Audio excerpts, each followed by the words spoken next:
So I think a lot of women admire the idea of the Proverb 31 woman, right? But quietly wonder why their own journey doesn't look anything like hers yet. When conversations about women in the Bible begin, they often start with the woman who seems to already have everything together, wise, capable, and established. But what we don't often talk about is the journey that comes before that. Because when you read scripture closely, many of the women God chooses to work through aren't powerful, celebrated, or socially secure. Many of them are outsiders, overlooked, displaced, misunderstood, or placed in circumstances far beyond their control, really.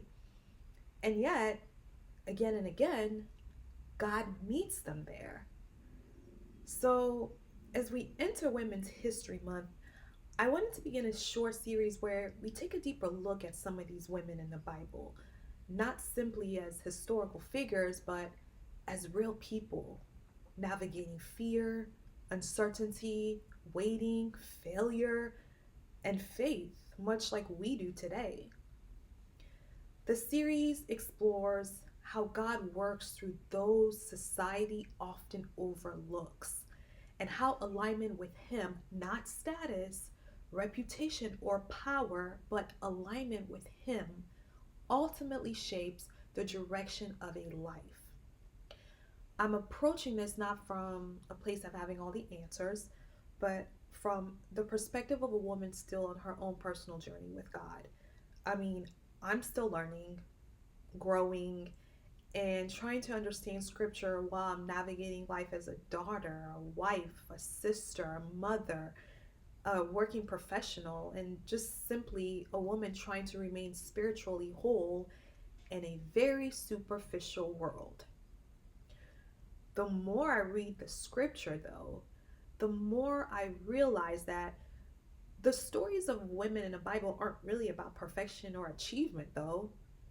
They're about direction and what happens when that direction is aligned with God or when it isn't.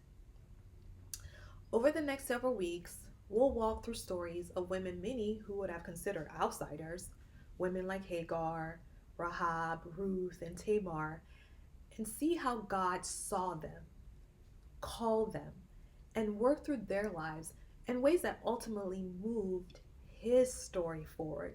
Because one truth appears again and again throughout scripture: God sees, God calls, and God uses imperfect people for his purpose. So I hope you'll join me over the next upcoming Sundays as we reflect together on what faithful direction looks like when our lives are aligned with God, even in seasons of uncertainty, waiting, or brokenness. And next Sunday, we begin with a woman sent into the wilderness, yet encountered personally by God. Her name was Hagar. I'll see you next Sunday.